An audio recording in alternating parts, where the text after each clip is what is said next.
Thanks for tuning in to more New England Patriots talk on Pat's Probe on the R-Lads Football Network. That means Evan Lazar from CLNSmedia.com joins me. And Evan, there was a point on Sunday when I was watching the game. Now, of course, I watched the game on Game Pass, so I didn't see it until like about 3 hours after it was over. But there was a point when I was watching the game when it was in the third quarter and they were trailing 22-9. Sure. When I was just in complete disbelief. Look, I was in complete disbelief the entire game, but it was like that close to being not only the season was over for New England, but you correct me if I'm wrong. Would this have been the worst in, like, as a favorite, as an expected to win, the worst loss in the Belichick era, considering the opponent and considering the fact that Davis freaking Mills had 3 touchdown passes and no interceptions? I mean, I just had never seen anything like it. Yeah, this was 33 minutes of arguably the worst football in the defensive side of the ball that we have seen out of Bill Belichick in the entire time that he's been the Patriots head coach for the last 20 years. And I'm not quite old enough, I'll admit, to remember the 2000 season, but that season, Belichick's first year with the Patriots before Tom Brady became the starter, was a 5-11 campaign that wasn't a very good year for the Patriots either. So maybe there were some stinkers then, but the expectations were obviously quite different with Belichick in his first year versus Belichick in year 20. And the only way to describe this game from the Patriots defensive perspective is this is a burn the tape game for the Patriots secondary. They were that bad. And it wasn't just Jawan Williams, who was subbing in for Jalen Mills in this game as a backup that was inactive last week against Tampa Bay, getting exposed. He did get exposed. He gave up 2 big plays. One of them was a touchdown on the flea flicker, and Williams did not play well. But that aside, J.C. Jackson got beat for a touchdown where Devin McCourty was right in the middle of it as well. And some of the big-time players on that side of the football in the back end, in that defensive backfield that the Patriots are counting on to be really good football players for them this year. J.C., Devin McCourty, Kyle Duggar, those guys were also getting burned by Davis Mills and these Texans receivers. So it wasn't just the backup that had to play because the starter was injured. It was a entire collapse from the entire secondary. You talk about poor pursuit angles, poor eye discipline by the corners, poor middle of the field help by the guys in the middle of the field trying to close off those in-breaking routes and the things up the seams against cover one coverages and single high, post safety looks. Just the entire kitchen sink of bad things that could happen in terms of technique, fundamentals, playing and game planning, and all these kinds of things. I mean, it was just bad across the board for the Patriots in that department. And if I'm the Patriots coaching staff, I'm going into that group this week, that secondary group, that defensive back room, and I'm saying, you guys are better than that. We know you're better than that. You played better than that against Tampa Bay. Here were your 5 or 6 biggest mistakes against Houston. Let's never talk about it ever again.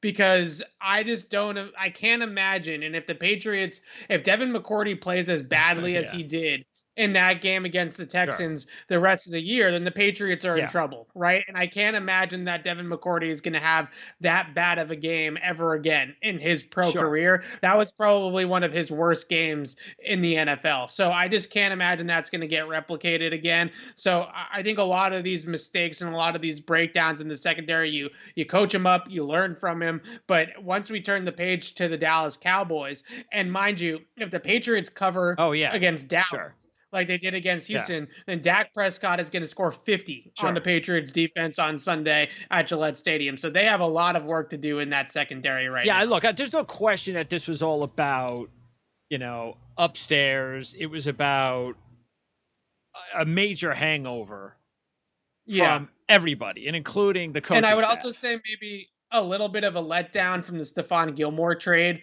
during the week as well, where if you're JC Jackson, if you're Devin McCourty, if you're John Jones, some of these guys that are regulars back there, you're probably in your head thinking a little bit. It's only human nature to say, we just got to get to week 7 Sure. because Steph is coming Yes. back. Right? We just have to get to week 8 because Steph is coming back.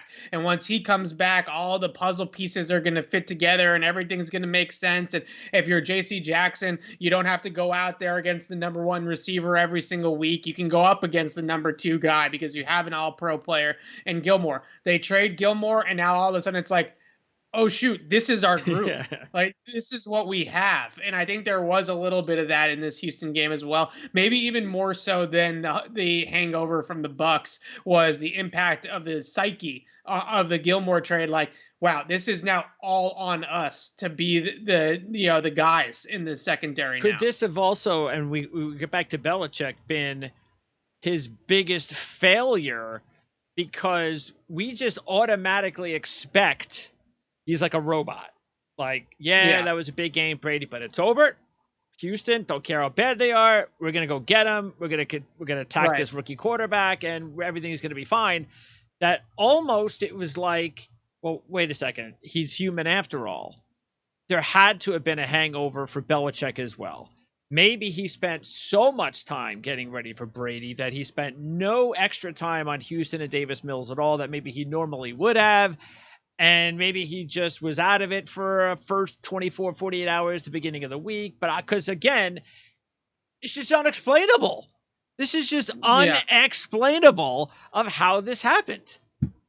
Yeah. So when I look at what exactly happened, where the breakdowns are, I have a tough time putting too much on game plan and coaching in terms of the X's and O's. Maybe they didn't have the team ready to play. Maybe the team wasn't up for playing in terms of coming out of the gate and with energy and that kind of stuff. And if you want to talk about those intangible things, putting that on Belichick, then sure. But the Patriots came out and played their brand of coverage, cover one, man to man, post safety against Davis Mills.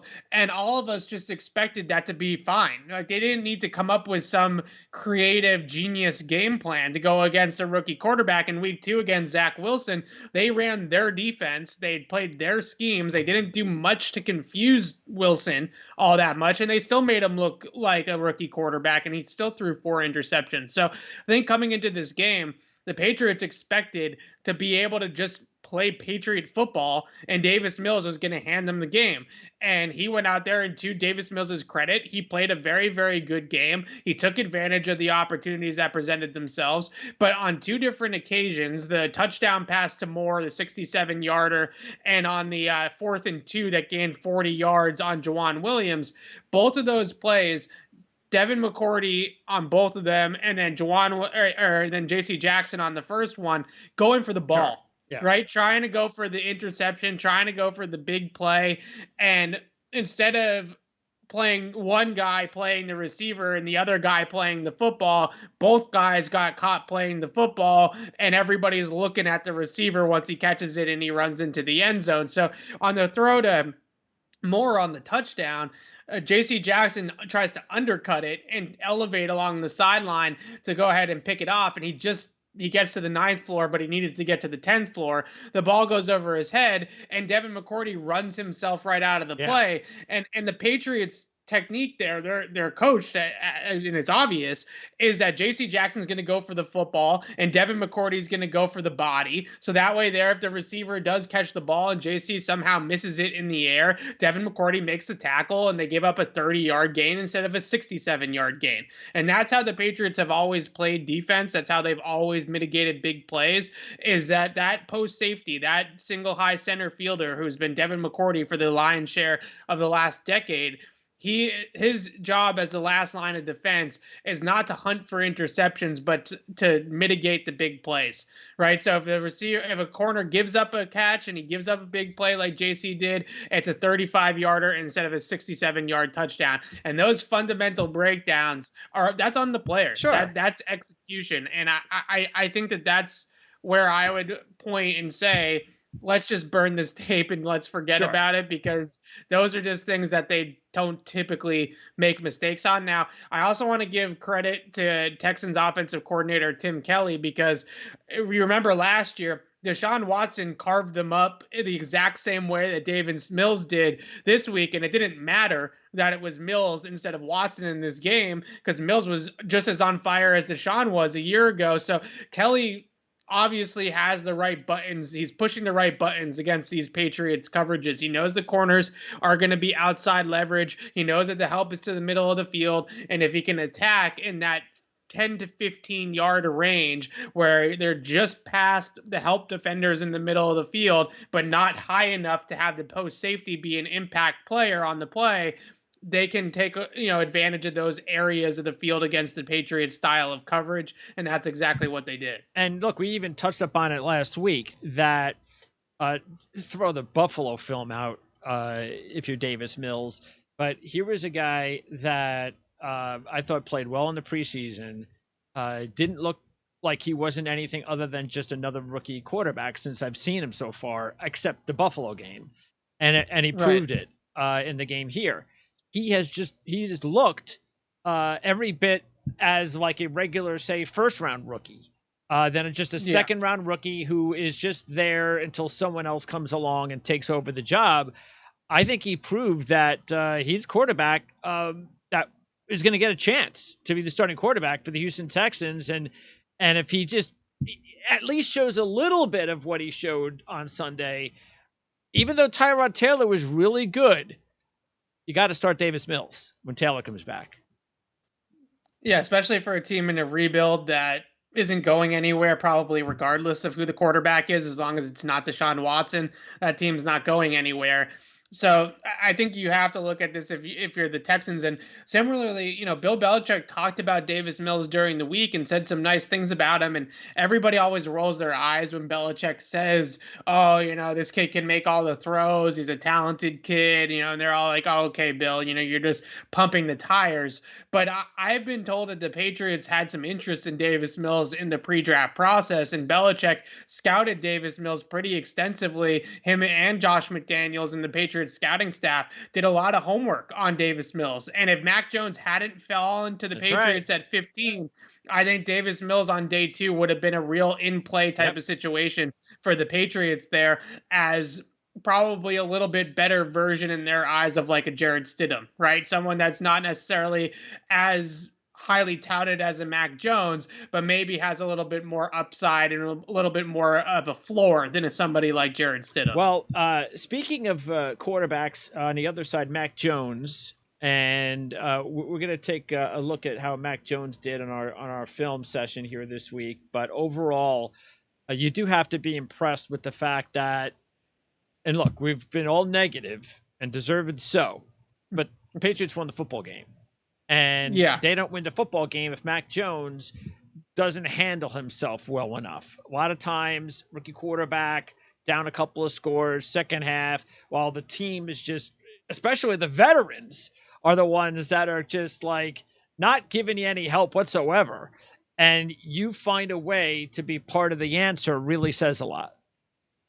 Yeah, so I think that that's the number one thing talking to people in the building. The two things that stand out the most about Mac Jones to everybody: one is accuracy. The kid puts the ball on a silver platter for these receivers, and you hardly ever see a Patriots receiver fighting to contort his body or go to the ground or jump up in the air to make a catch. Everything is within that window of where the ball should be. And on a lot of times and instances, and we'll break down a few of them in the film session, he's hitting these receivers coming across the field in stride, and he's giving them opportunities to then run with the football after the catch. So really deadly accurate. And the second thing I would point out that is just being echoed throughout the building and is probably more important to some people in there than accuracy or physical qualities is the intangible stuff, the competitive toughness and the poise Yes. under pressure.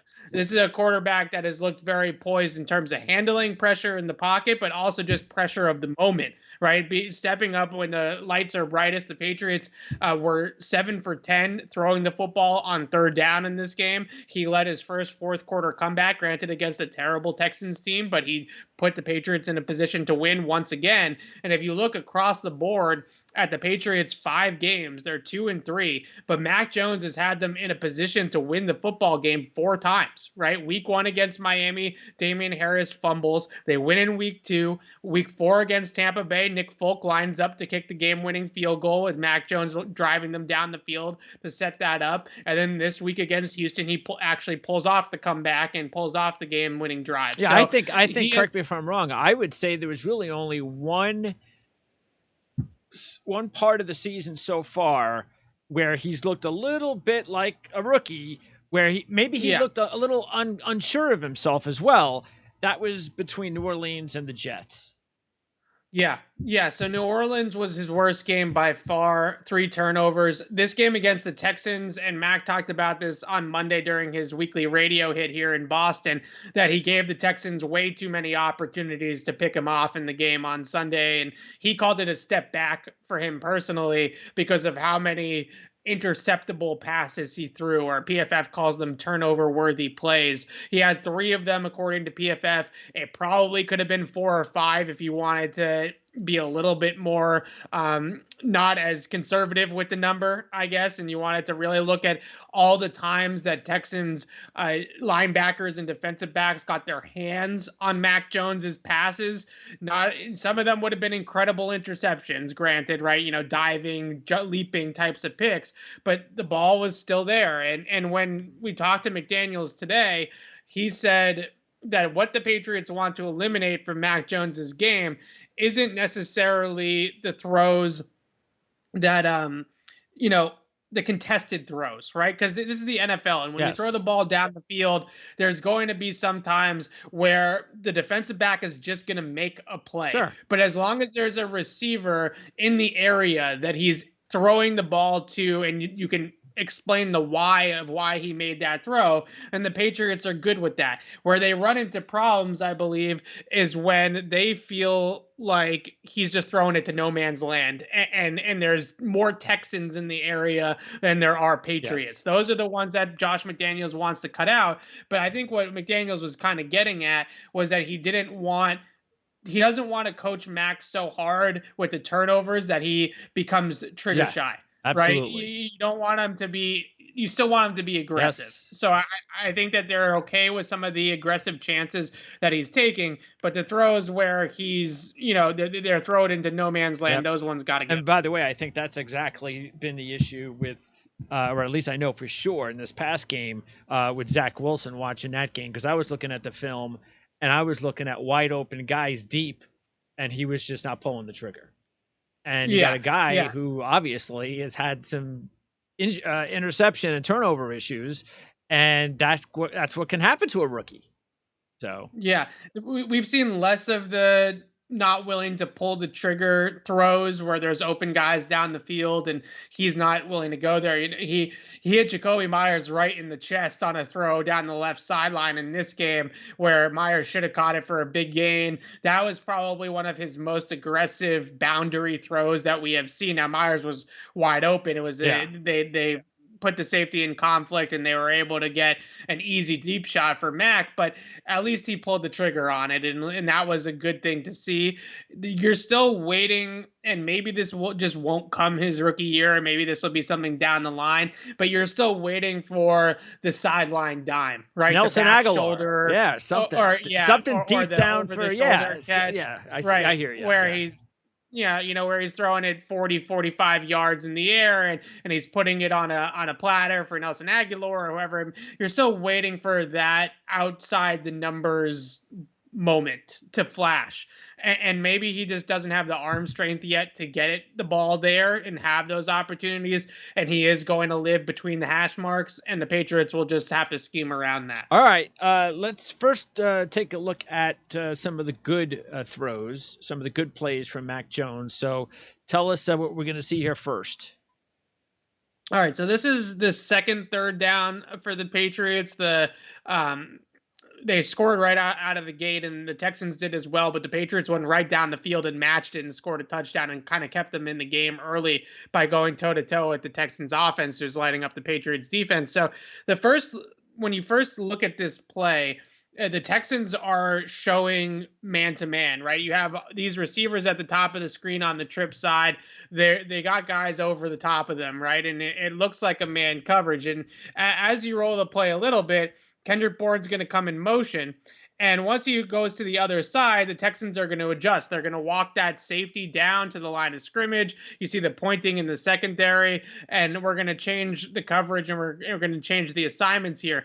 And Mac is going to recognize, because right now it still kind of looks like man coverage with the pressure coming up the middle. You see all those guys on the line of scrimmage. Yep. You're expecting some sort of man blitz type of look. He's getting ready to get rid of that ball fast.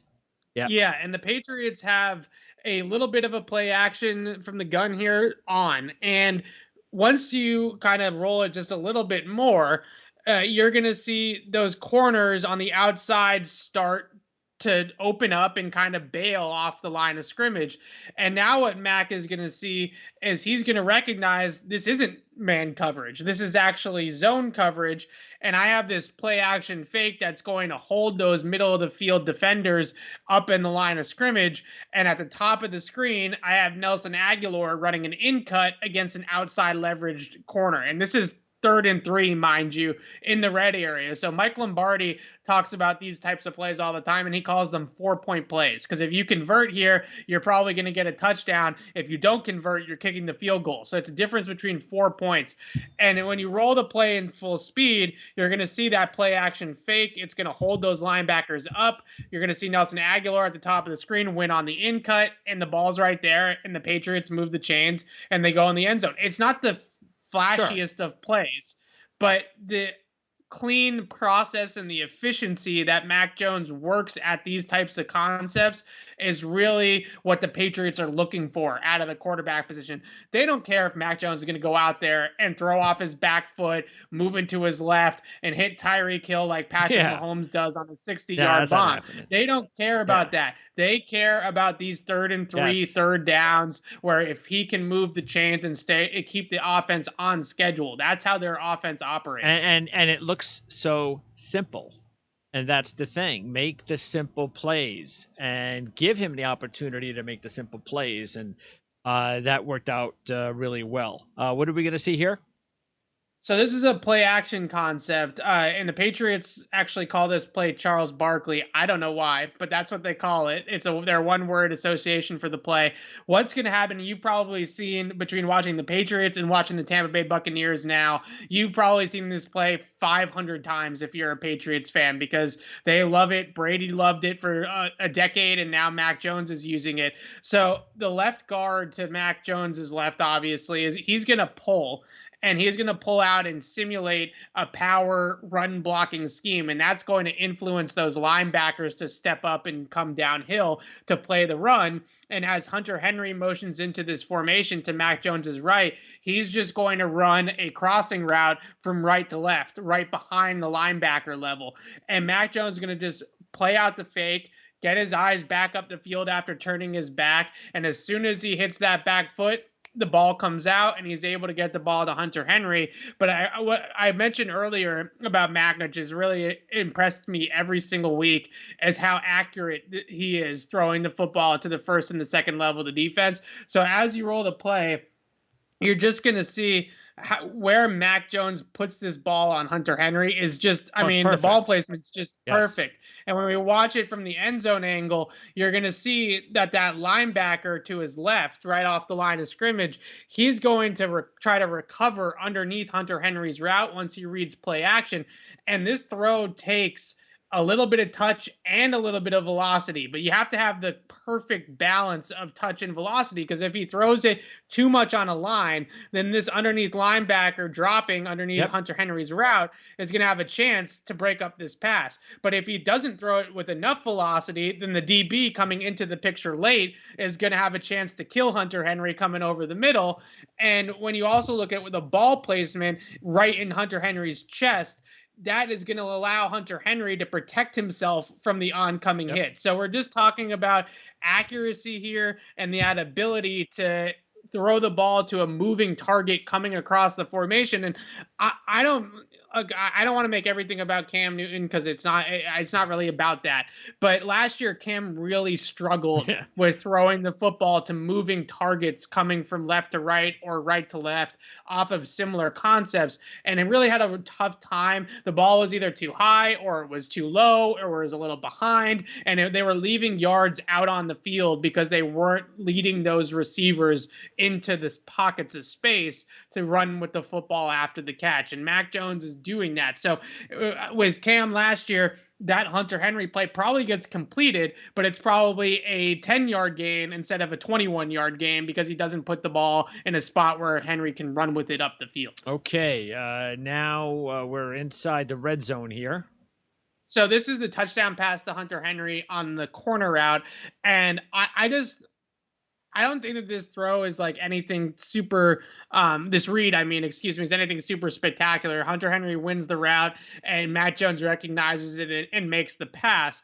But what I liked about it is that we've been clamoring as media, as fans, for the Patriots for all 5 games now, for the Patriots to just allow Mac Jones to throw the freaking ball into the end zone, right? They just get so conservative down there sometimes, and they're running screen passes, or they're just trying to run the ball in from the 15-yard line, and everybody's just like, can you please, for the love of God, just throw the football into the end zone? So finally you get an opportunity here, and this is everything coming together for the Patriots. You got your highly paid tight end who should be a red zone threat down there. You have your quarterback who doesn't necessarily have the arm to hit this from 60 yards out, but from 14 yards out, 13 yards out, he can put this in a perfect spot for Hunter Henry. And this is where Mac Jones is going to attack the end zone for the rest of his NFL career. He's not going to attack it from 50 yards out necessarily, but once he gets inside the 25-yard line, inside the 20, he should be able to throw dimes in this area of the field with the touch throws to the sideline. So Jacoby Myers is the first read in this play. He's going to run this route into the flat, and Mac's going to come off of it because he sees Hunter Henry at the top of the screen, burning the DB there and getting outside of him. And then you just have the perfect amount of touch to get this over the defender and drop it in the bucket. And that's just a really pretty throw. Probably his best throw, I would say, to date on the season right here. Okay, now deep in his own territory, inside inside the 15, about the 11-yard line.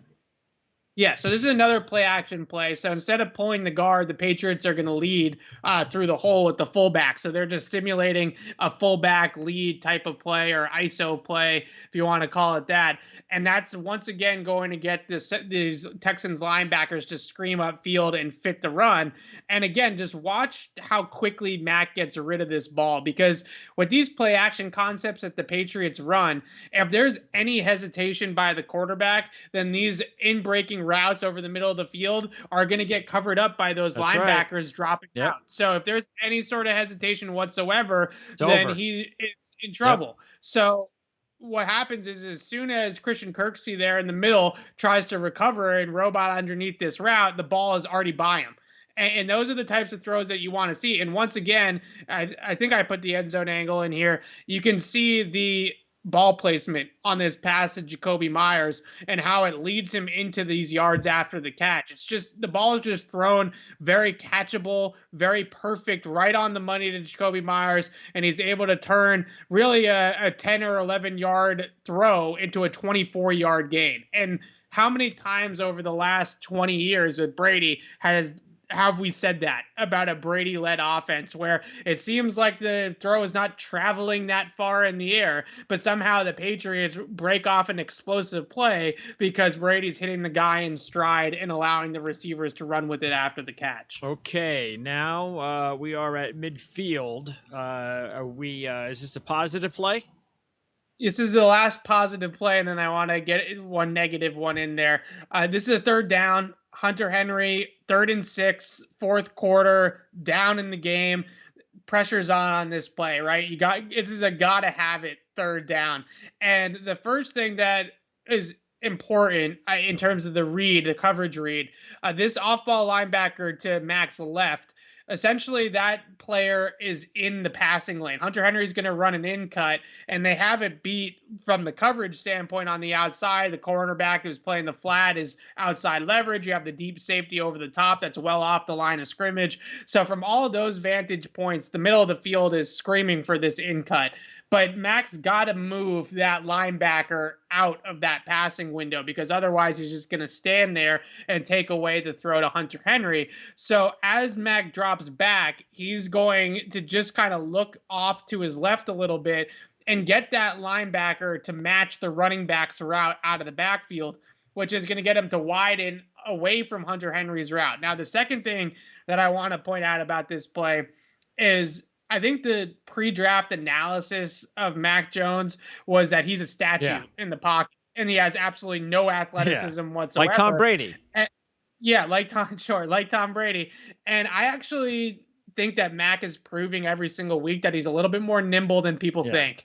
And I'm not sitting here saying that he's Lamar or Russell Wilson or anything like. He's not even Josh Allen or Patrick Mahomes, right? But he does have the ability to move a little bit. And on this play, his left guard, James Ferentz, backup left guard, he gets whooped, he gets beat, and Mac is just going to move up in the pocket and buy himself some more time and make this throw to Hunter Henry. So just these little movements and the ability to climb the pocket or roll out of pressure, which he did earlier in the game a couple of times, he moves around pretty well. He's not going to run away from anybody, but he can move in short spurts, similarly to how Brady has throughout his most of his career, and get out of trouble to buy himself some time in the pocket. And those are the impressive things that you see from him. And when you watch it from the end zone angle, you can see the left guard. He's going to get beat on the play.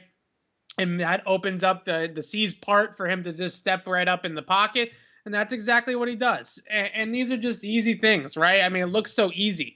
And I think that's the problem when people watch a quarterback like Mac Jones. They get so caught up in the aesthetic of it, right? Like these third down throws, these are easy pitches and catches, and that is so easy, and that's so easy. But if it was that easy, then every quarterback would do it consistently. And he's doing it consistently every single week.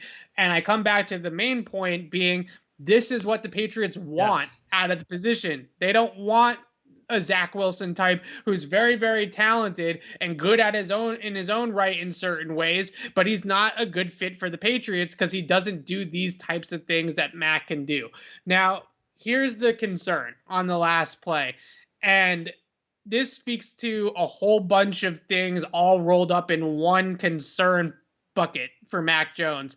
And that is when he is forced to throw off platform, meaning his feet aren't set, or he has to scramble, or he's on the move, all these types of things from outside the pocket. But specifically, I want to talk about inside the pocket, because he's not going to be outside the pocket too often. So when we're talking about inside the pocket, when he has to throw off platform, meaning off his back foot or without stepping into the throw, the juice just isn't there, right? The velocity on the ball just isn't there. So what he has to do in order to get away with it at this level is he has to be dominant with his reads. Like, he has to be so quick to see things happening and see coverages rotating and how the defense is playing it, that he's winning with timing rather than with arm strength. Because on this play, Hunter Henry is the inside number 3 receiver here to the right. Jacoby Myers is number 2 to the left, or to the right as well. Sorry, to the right of Hunter Henry. And the middle linebacker is the key, right? So this middle linebacker is standing on the Texans logo, basically. They're playing this as cover 2. The Texans typically play Tampa 2 coverage, which means that they're going to look at this and say, we're going to have that middle linebacker carry the vertical route. But instead of carrying the vertical route, and I think this was a game plan wrinkle by the Texans, knowing that Mac Jones was struggling throwing the football down the field, instead of worrying about the downfield shots, we're actually going to worry about the shorter stuff and take that away. So as we roll it, Jacoby Myers is going to run this little under route, and the linebacker in the middle of the field is going to stay on the under route instead of taking the tight end vertical. So Mac wants to throw this ball vertically to Hunter Henry, and that's the right read. Like Hunter Henry's open here on this seam route, splitting the two safeties. But the problem is if you look at it in the pocket, the first issue is that Mac hesitates just a little bit, right? There's just a little bit of hesitation there, and he doesn't throw the football right away. So now Hunter Henry is way down the field for Mac's standards instead of him throwing this football right when he clears the linebacker level. He's throwing this ball when he's behind the linebackers already. The second thing is that this pocket collapses on him, and you're going to see him try to throw this ball off his back foot, and there's just not enough on it, right? There's just not enough velocity. Right now, he should have already thrown the football.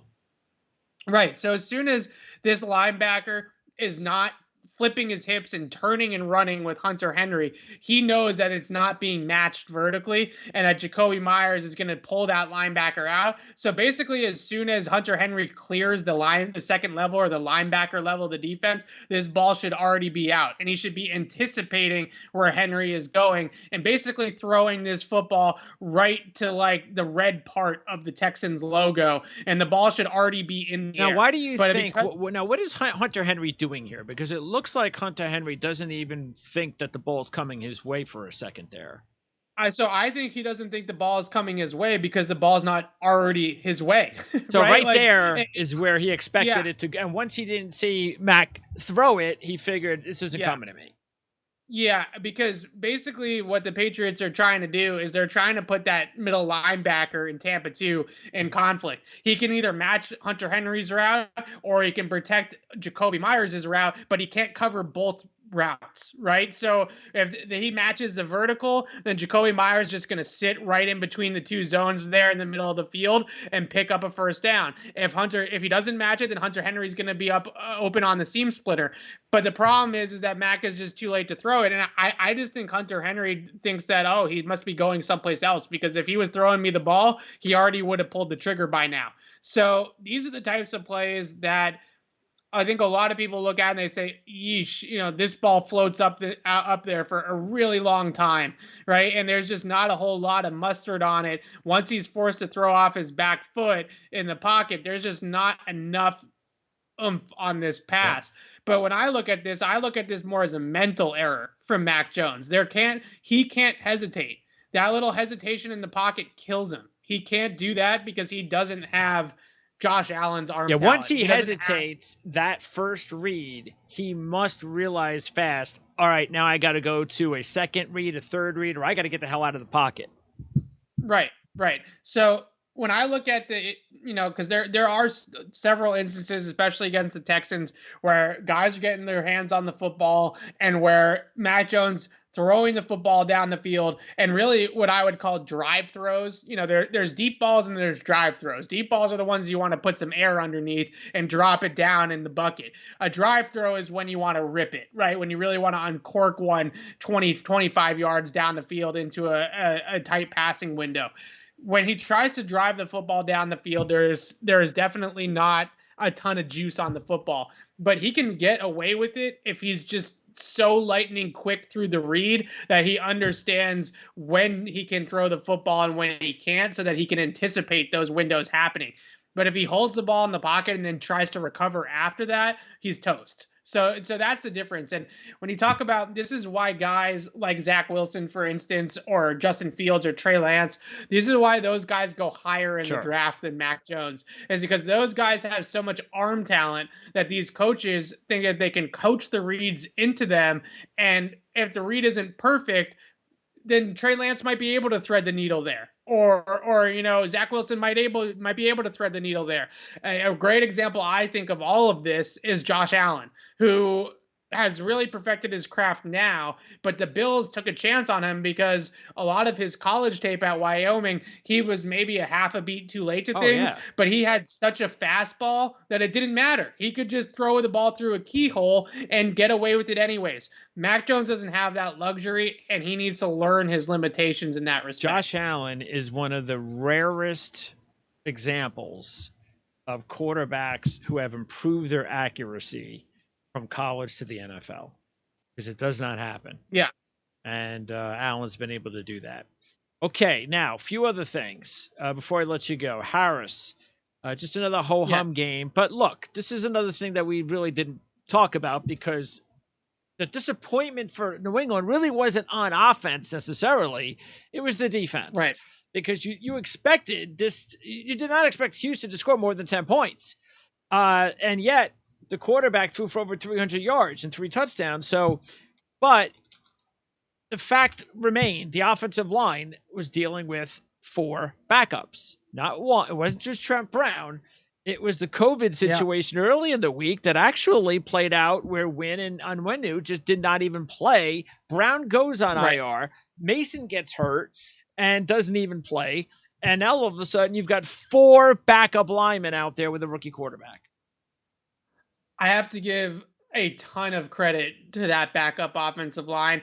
Granted, this Texans defensive front, this is not the 85 Bears, Sure. right? They didn't go up against the greatest of Texans fronts. There's no JJ Watt anymore. There's no Jadeveon Clowney in that group. So it's a lackluster Texans front seven. There's no doubt about that.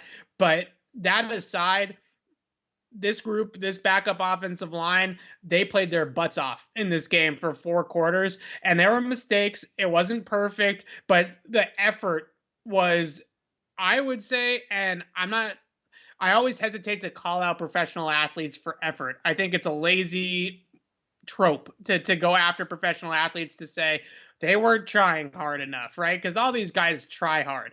That's not the point. But these backup offensive linemen, they came with something to prove, a chip on their shoulder, an edge, a doubters all week long saying, "Oh my gosh, Mac Jones is going to get killed. Mac Jones is going to get killed in this game, and the Patriots are going to lose to the Texans."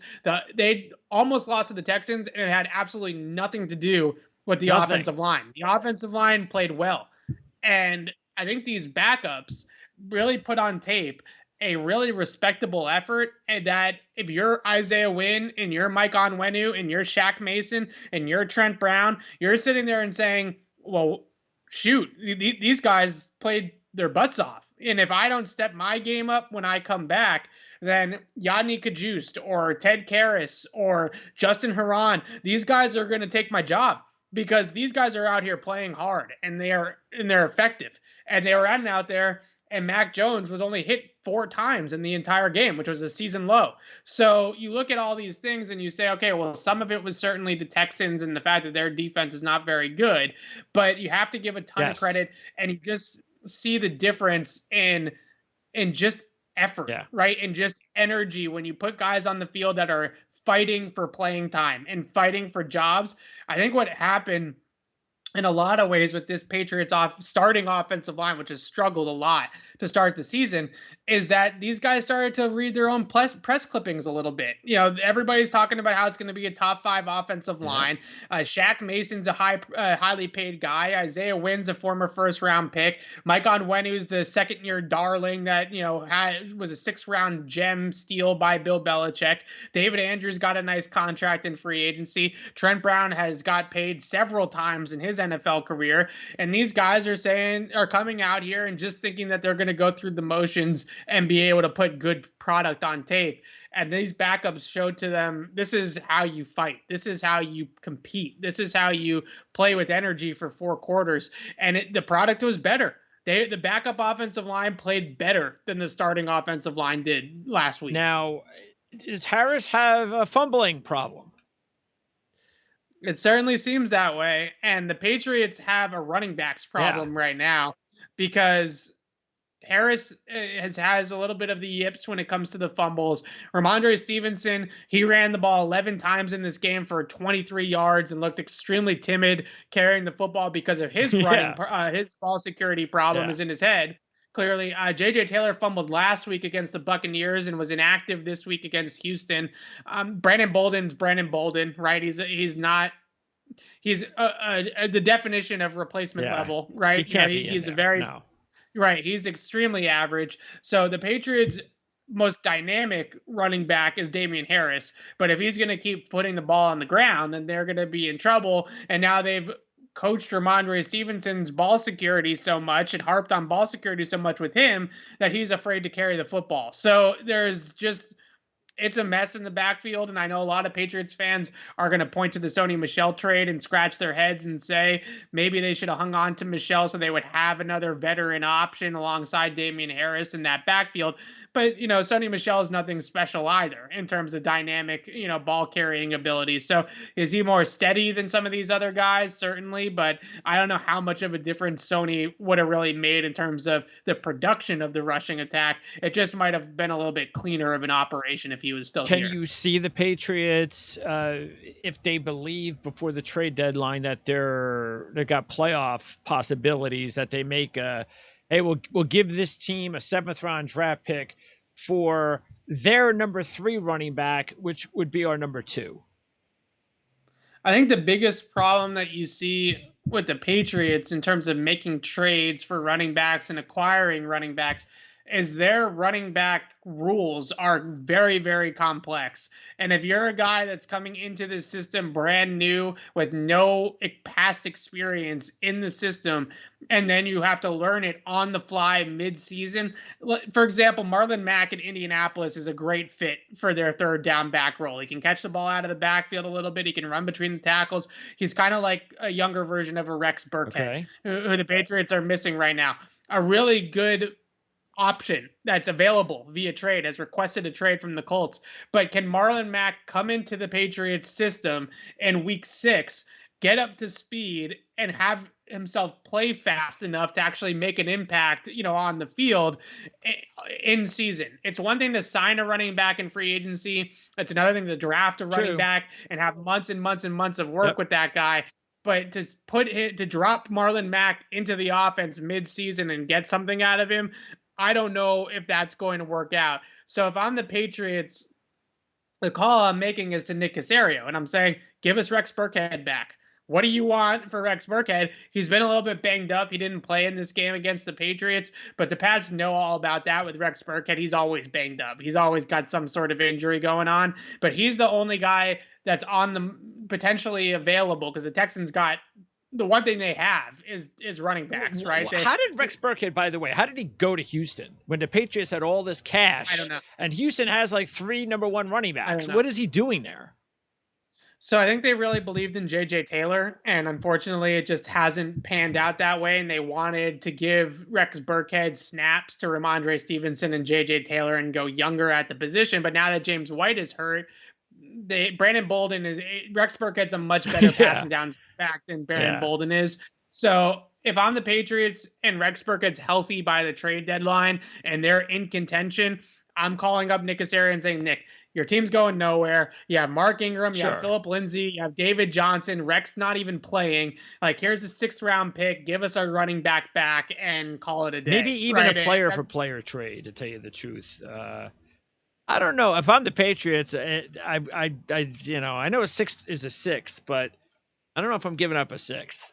I might give up a 7th, but I'd rather maybe give up a player for player trade, to tell you the truth. Because it's only like maybe only a 1-year kind of thing anyway, and it's really not a. But the point is that he's the top guy out there, no question. Yeah, and depending on how Damian Harris's season progresses, because remember, Damian Harris is in year 3 now. Next year will be a contract year for him in year 4 of his rookie deal. They drafted Ramondre Stevenson to get out ahead of that, thinking that they would turn the keys or the early down back role over to Damian Harris, but they still haven't drafted a replacement for James White, right? They still haven't drafted or a pass catching back replacement. So the Patriots are going to draft another running back in the spring. I think that's almost a guarantee. I don't know when exactly it will be, but it wouldn't surprise me if they draft a running back pretty high. Could Mack be a free agent if he doesn't get traded next year? Who's that?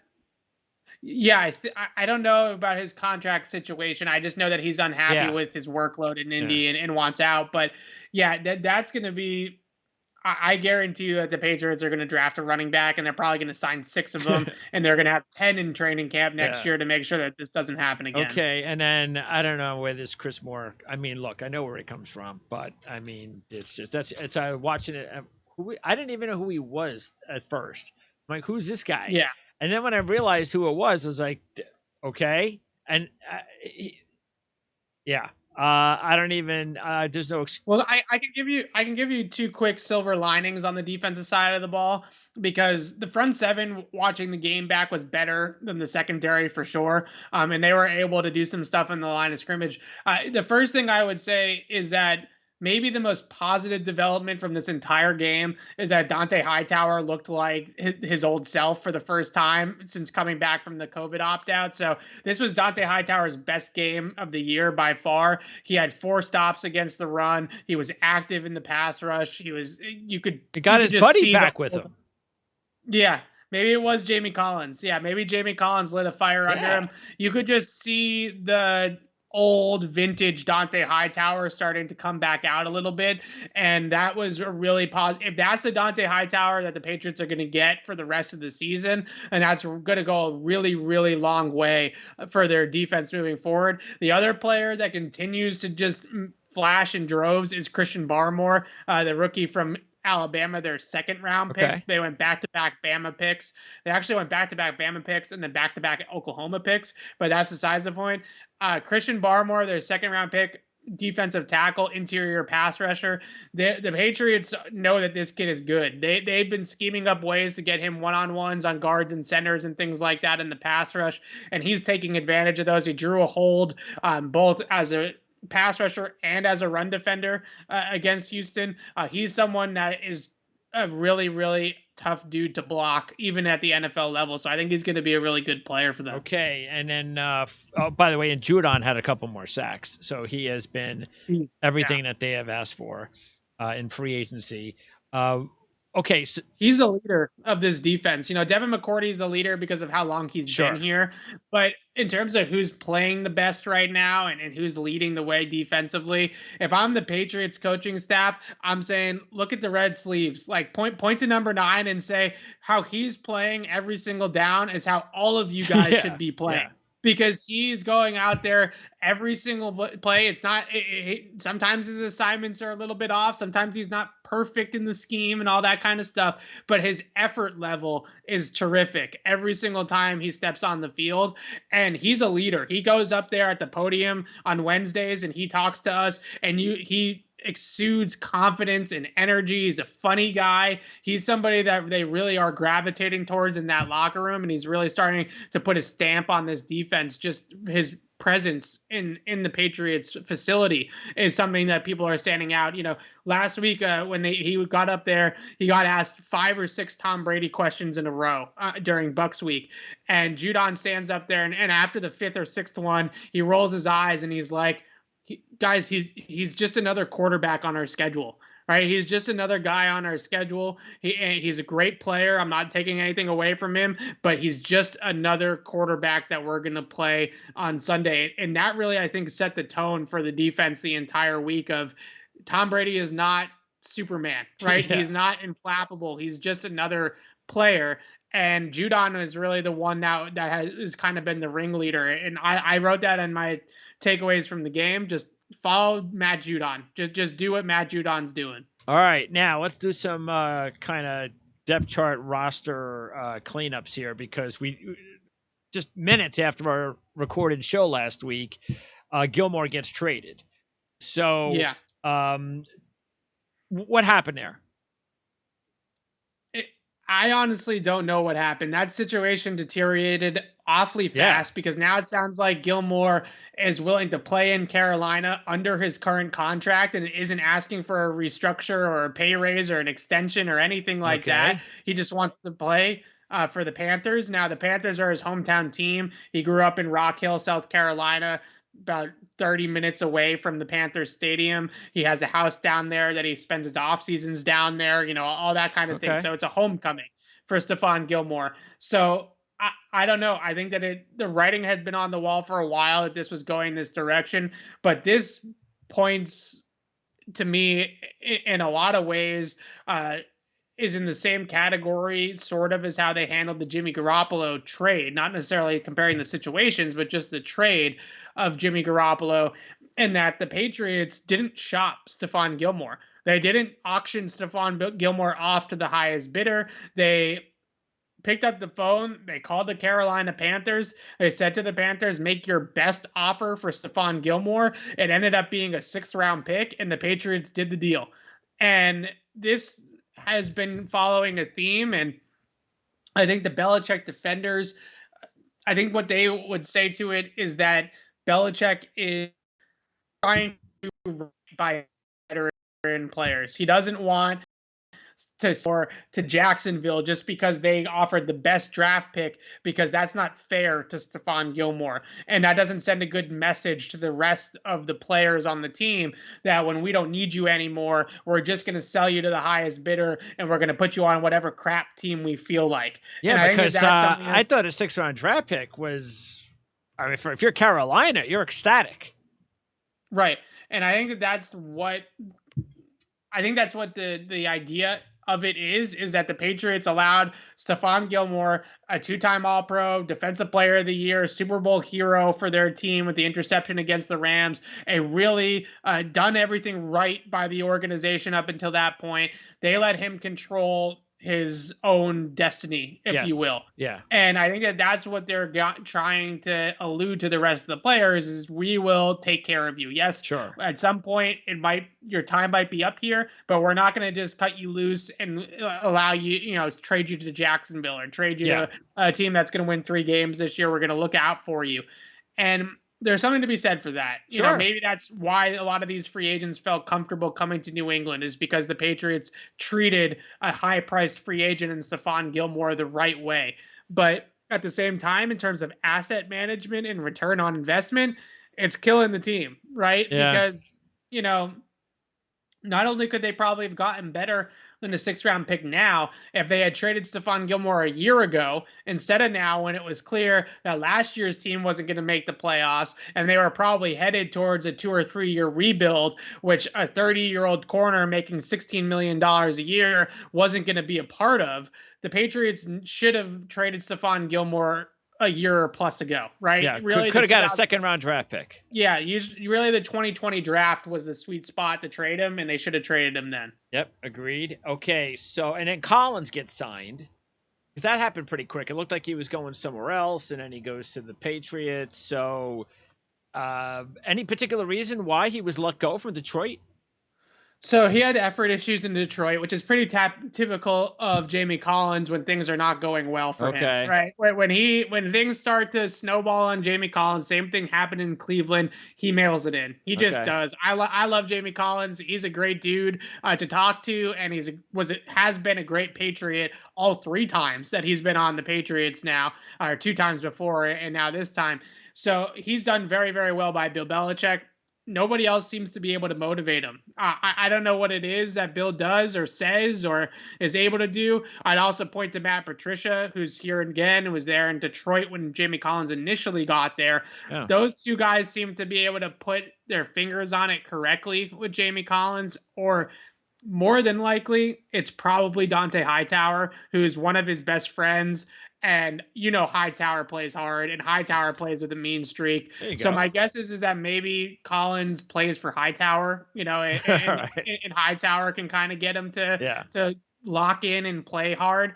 But this is one of those moves, and this is what I wrote last week about this Stephon Gilmore mess.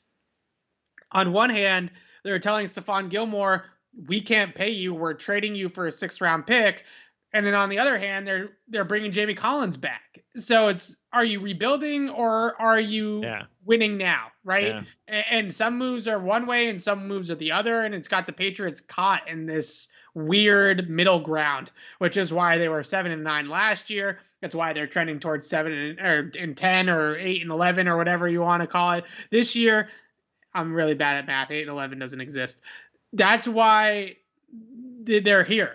That's why next year they're probably going to be picking 15th again, right? Is because some of their moves are win now, some of their moves are rebuild, and they're kind of caught in between both things. Yeah, I mean, look, it's not. The good thing is it's not like they have signed any old guys that are going to screw up their cap situation. Right. This could be he'll be here for the end of the season kind of thing, and then we'll move on if we have a younger, better player kind of deal. So why not? But it does show that they have some issues with their younger players, because Collins is going to take up time from some of the younger guys that were supposed to be counted on, and that's the scouting issue. And I know they have a few banged up guys as well.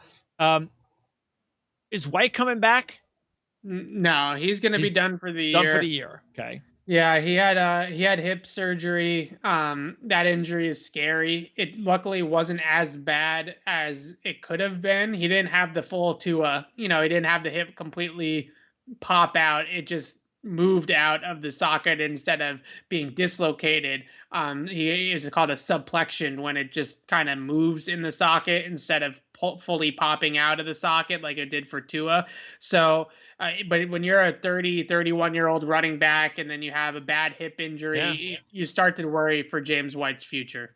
And then finally, the offensive line status, because Trent Brown finally goes on IR. I don't know what Yeah, that's Trent about. Brown's down for at least 3 games. He might be down for the rest of the year. I think that one is, look, when you have a guy that's 365 pounds and 6'9", and then you start to get into this soft tissue nonsense with calf injuries or hamstring pulls, that is a big boy to be moving around on those legs, right? And when that's always what happens with big guys. It's feet, it's ankles, it's hamstrings, it's calves, it's Yeah. the soft tissue stuff always puts those big guys down. So I think Trent Brown, a setback happened. I know that. And that's why obviously this has gone the way that it's gone, because the Patriots didn't put him on IR because they fully expected him to come back. And the calf just hasn't responded the way that they wanted it to. So I am now basically in the school of thought that I'm not counting on Trent Brown in any capacity. If he Okay. comes back, great. That's great. And if he comes back and can stay healthy and play well, then great. Yep. But I'm not counting on it. When the two guys on COVID, Mike Onwenu was vaccinated and just barely missed playing against the Texans, so he should be good to go next week against Dallas. Isaiah Winn was the player that tested positive, and he is unvaccinated. By NFL protocol, he'll be allowed to play against Dallas, but now it really more becomes a question of health than necessarily protocol. And that is Isaiah Winn symptomatic? Is he sick? Is he dealing with COVID? And if he is, then that could put him out obviously for much longer than what the protocol suggests. And Shaq Mason. Jack Mason with the abdomen injury didn't participate in practice at all last week. That one is a complete mystery to me, and I guess we'll find out tomorrow when we're out at practice if he's going to return this week or not. And your gut feeling about the Cowboys game. They got to play better defense in the secondary. Yeah. The Patriots seem to play better at, they've played. I shouldn't say they've played better at home because they've lost all 3 home games so far, but they competed well at home and against the Miami Dolphins and against obviously the Bucs. So if they compete like they did against Tampa in the secondary, then maybe they can pull this game off against Dallas. If Jalen Mills comes back in the defensive backfield, I think that would be huge. But Mac's going to have to score. I mean, they're going to have to score a lot of points against the Cowboys to hang with Dallas, because I don't think that the defense is. I don't think the defense is going to put up a game like they did against Tom Brady. And I think a lot of the reason why, not to take anything away from the Patriots defense against Tampa, but a combination of Bill Belichick knowing the perfect game plan to go up that's true. Brady, and Brady maybe being a little bit nervous for the game back in New England. And I wouldn't even call it nerves. I think he was just rattled. Like, why am I the opponent in here right now? Like, I think it was just a weird game for him. And I don't think that a guy like Dak Prescott's going to have quite the same butterflies. So, and he's also mobile, Prescott, and that has been an issue before with New England. It's a bad matchup. I will not pick the Patriots this week, and if they win, then great. And then after that, it's the Jets. So the Jets it's like a game where if they can steal, then all of a sudden they're in the playoff picture. Because you got the Jets and so forth, and then all of a sudden you're over 500 and you're feeling like we got a shot. Yeah, I mean that's all you want if you're the Patriots. And Bill Belichick always says real football starts around Thanksgiving. That's when if you're a contender, you really have to start playing your best football and start making that push towards the playoffs. So if the Patriots can be around 500 and in the mix by, week 9, week 10 of the season, then they make their push, or they try to make a push, and Mac Jones maybe develops a little bit more and more and more with each week. Yep. Then maybe by the end of the season, they are a team that's fighting for a wild card spot. But Buffalo's running away with the division. The Patriots aren't catching them. So that's over. But in terms of a wild card spot, it's in play if they can hang in there the next couple of weeks. And what's up next on Patriots Press Pass? Yeah, so I have my film review similarly to the one we did on this show. I did a couple more play breakdowns on Patriots Press Pass as well of Mac Jones. Patriots Beat is you can listen to it on Press Pass as well with myself and Alex Barth. If you want to hear me talk for another hour about the Texans and everything going on with the Patriots, you can check that out. Can't get enough of that Texans game, that's for sure. Oh yeah, just a great game. Oh, that's one to never talk about again. Okay, so we'll wrap up the Dallas game next week, and then prepare for my woeful New York Jets team the week after that. So, Evan, appreciate it as always. Enjoy the week, and we'll talk to you again next Tuesday. Sounds good.